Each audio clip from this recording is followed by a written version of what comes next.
What up, YouTube? It's time for another AMFG. This is the second blitz game or rapid game, if you use Lichess's definition, that I played with David.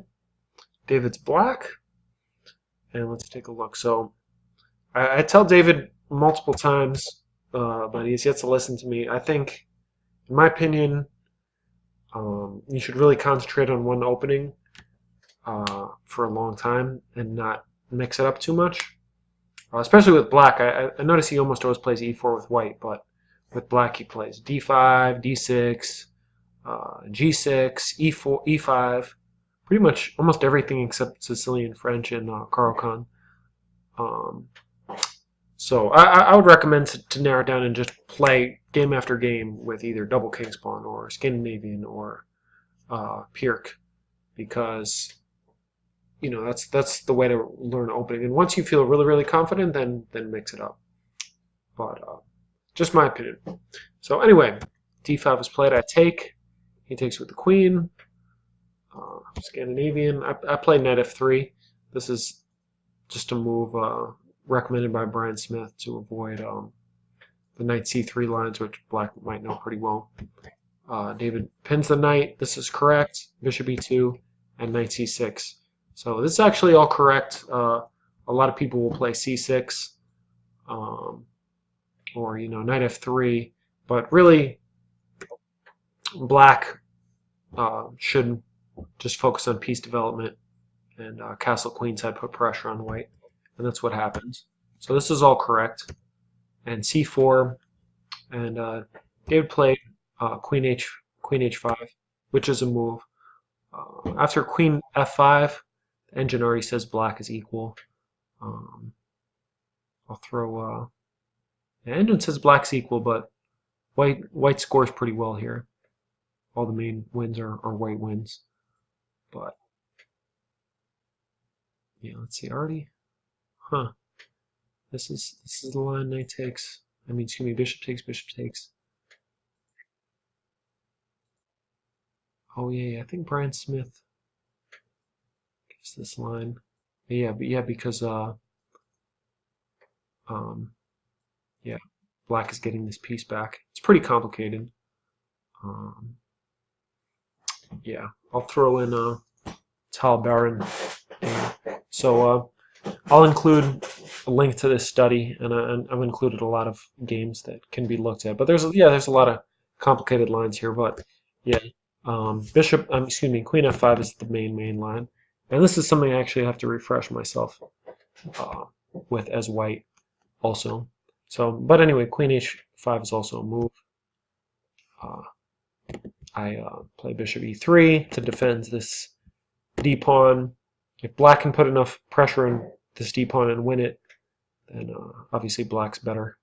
His rook is opposite my queen. He has a ton of pressure here. There might be eliminate the defender tactics. And also I put my bishop here because I want to bring my knight to this square and mask this discovery against my queen. So that's the idea of that. e5 is played. This is the move that's played the most, but engine doesn't really like it, and it scores really well for white.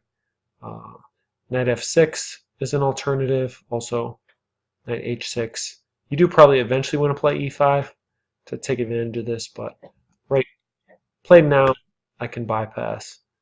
And yeah, next move, if white just develops a knight or something, I'm going to play knight from b to d2, and yeah, then I'm really threatening the knight.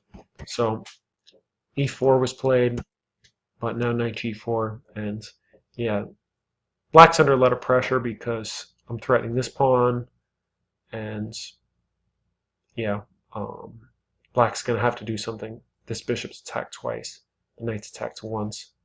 So yeah, bishop e2 is called for, queen takes, knight takes, knight to e5, and yeah, this position. I can't play f4 to dislodge this knight and then fork because it can just be taken.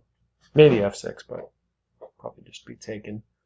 Engine gives rook c1, h6 kicking this guy. But yeah, I'm just a pawn up, and not much else, so that's why it's +1. But David throws in this check, block with the knight. Yeah, and here, knight e5 by bishop d4 is a good move. I'm not worried about this pawn. I want to remove this guy and then fork these rooks.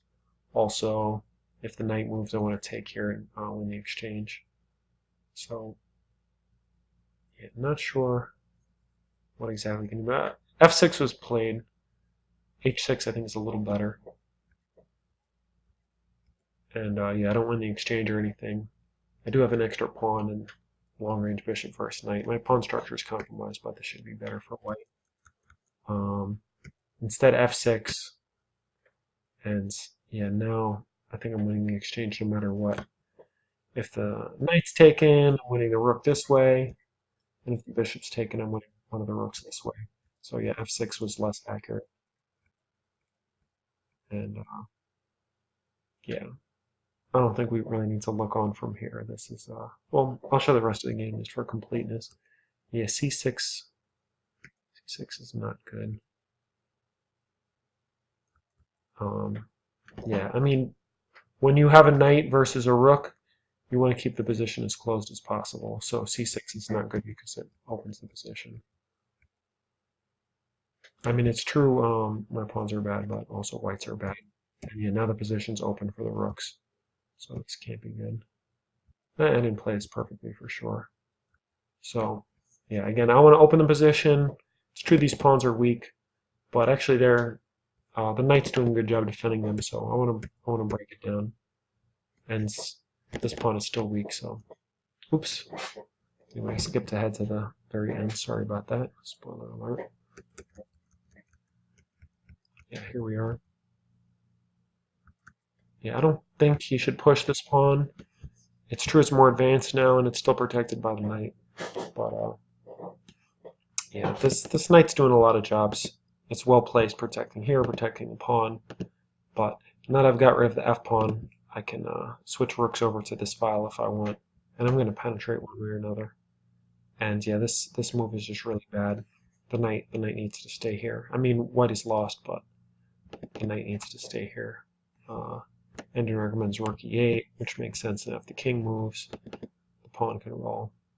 But yeah, regardless, I'm gonna penetrate over here, so it's lost. But yeah, this makes it faster. So main problems with this are the opening. This part is really good for black, and it's good. David knows this. I've played a lot of even stronger players who don't know this. Notably, Tavon Carter, who still managed to beat me 8-1 in a blitz match for I think $150. That was pretty embarrassing. It was a bad time in my life. He played c6. He played the less accurate move order, but he still beat me. I'm going to analyze those games eventually. Yeah, but here, this is best. And yeah, you got to study it. White scores better, as you can see, but the engine says it's equal, and white is under pressure. But of course, the king castle queen side is, always ripe for attack. I could see, if white can get these pawns rolling, that'd be pretty bad. So again, I've included a game to look at in this line. I'll throw in a couple games. Here's one that black drew, even though white was over 100 points rated higher. So yeah, this is stuff you should look at. But anyway, queen h5, slightly less good. But yeah, really e5 was the big mistake. I have a lot of experience in this. I played a lot of people play this for black and blitz, and yeah, and I've had a lot of losses with white, so I've gotten kind of good at this. Yeah, and yeah, this is a critical move, and yeah, black just has too many weaknesses. This is weak. This is weak. Pressure here, pressure on the knight, and white hasn't castled yet, but yeah, this check that David gave is not really causing any problems. Engine even says knight d2 is better. And yeah, I was happy I found this move, but it's not a hard move to find. And yeah, black's position is just under too much pressure. So yeah, the main problem here is with the opening. I somewhat redeemed myself from my last win, but yeah, David's definitely getting better, and I look forward to seeing him improving. David, I want to see you reach 2,000. I mean, I did it.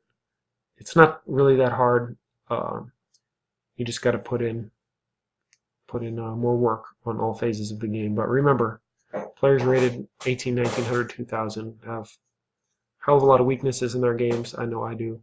So you can achieve that, and who knows? Maybe you'll be better than me, and then you can inspire me to keep going. That's what friends are for. So hope you enjoyed this video, and I will make more. Send me more games, or we can play another couple games, and I'll talk to you soon.